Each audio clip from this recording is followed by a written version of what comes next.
This is the part 2 of our story. Don't forget to check out the rest of the story in our description.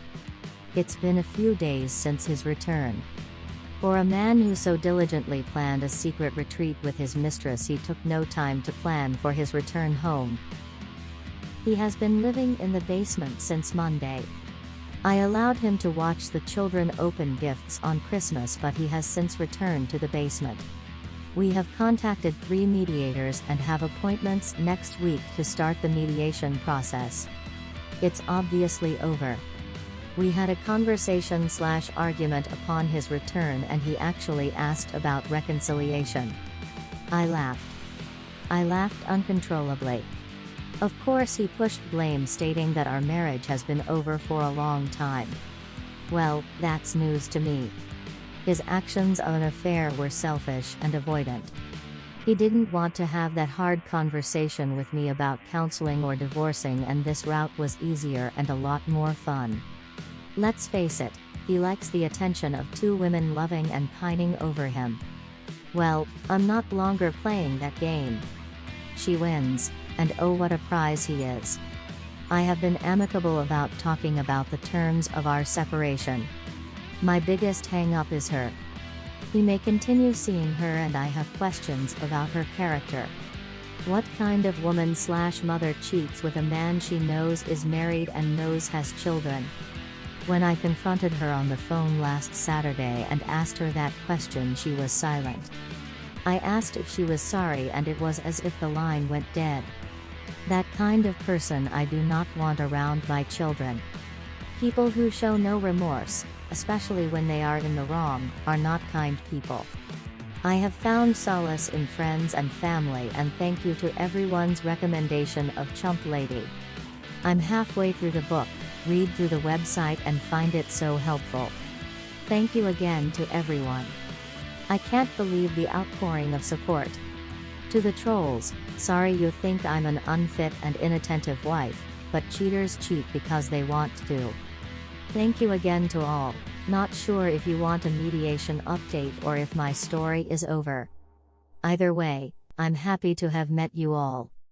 If you listen to the books and advice always given about cheaters, it all says the same thing: it's not you, they made a choice. My SDBX insists things were bad. While I don't think we were Pam and Jim or Lucy and Ricky, I think things were good. This process has made me review who I am, who I've been, and who I want to be. Could I have made changes? Yes. Was I perfect? Absolutely not. But my decisions and actions were never detrimental to our marriage. They were more like sacrifices. And now I'm having those sacrifices thrown at me, and I'm being called neglectful. Is all this about attention? A narcissistic need to be the apple of someone's eye. Him and the AP are now blissfully in the honeymoon stage.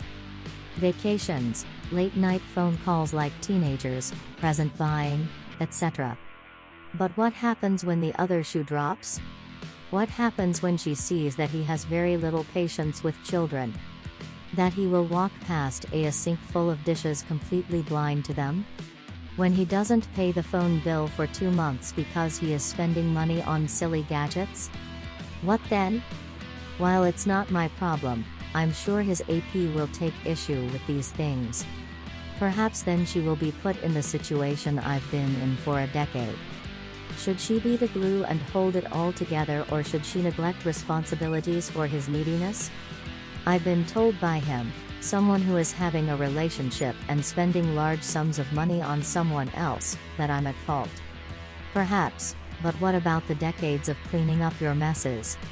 Maybe if I would have had 2-hour conversations with him every night, things would be different, but to be honest, I'm happy I'm here. Now reflecting back, I see how underappreciated I was. How neglected I was. All these years I thought I was helping, but I was really being taken advantage of, and this affair is no different. Just a word of advice to all the mess cleaners, excuse makers, and spouse sheltering people reading this. Stop. Stop now. I've learned that all the helping is simply them learning how to manipulate you. Draw that line in the sand. Prepare for an uncomfortable situation when they start to stumble under the pressures of real life. But don't lose yourself. I lost myself years ago, and it's not a place you want to be. We had our first mediation appointment via Zoom yesterday. It was very amicable, but only because I don't want to fight and I just want this to be over. He apparently wants nothing. Not the house, not the furniture, not what he's entitled to of my pension, he just wants to be done as well. As I've been packing up things in the house to declutter, I've been offering him things, but he wants nothing. I suspect the moment our marriage is dissolved, he will be packing up his collectibles and clothing and driving across the country to live with her. I guess I should be okay with this, as I don't want to be married to him anymore. It just kills me that he will be moving in with her and helping her raise her 2 children while mine are fatherless. It makes me so angry. Seething. The man who was abandoned by his father is now doing the same thing. Something he said would never ever happen because of the mental issues it has given him today. Well, it looks like that, as well as mostly everything else, was a lie. Again, I take solace in the fact that their honeymoon phase will be short-lived. Reality will smack them both in the face, and she will realize that he can be more hurt than help. While I wish him well and hope the best, our kids deserve more than a Christmas/Easter/1 week in the summer father. No dad at basketball games, Cub Scouts, birthday parties and school plays. Meanwhile, AP will have him and her children's biological father. I guess nothing in life is fair, and my boys will have to learn that lesson early than I had hoped. My SDBX left yesterday morning to visit her. I told him to go. I didn't want to spend night with him, and our COVID circle friends who we celebrate with have zero interest in seeing him either. He booked the flight 30 minutes after I told him to go. My only stipulation was that he is back for this weekend, as it's my birthday and I really need a day to myself. I've watched the kids for 3 weekends now while he went to see his mistress. I thought I at least deserved my birthday to relax. He texted me while he was boarding that he won't be home for my birthday. Well then. He claims when he booked this, he booked a return for the evening of my birthday. When he tried to change it, he was put on standby. It would cost $1,000 to change, it was a red eye, etc. The excuses kept coming. He apparently does not realize I have access to the internet as well, and flights are less than $300 with the airline he flew.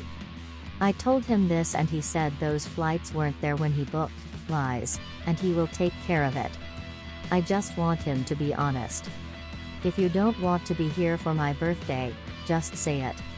If you don't want to spend the day with your children, just tell me.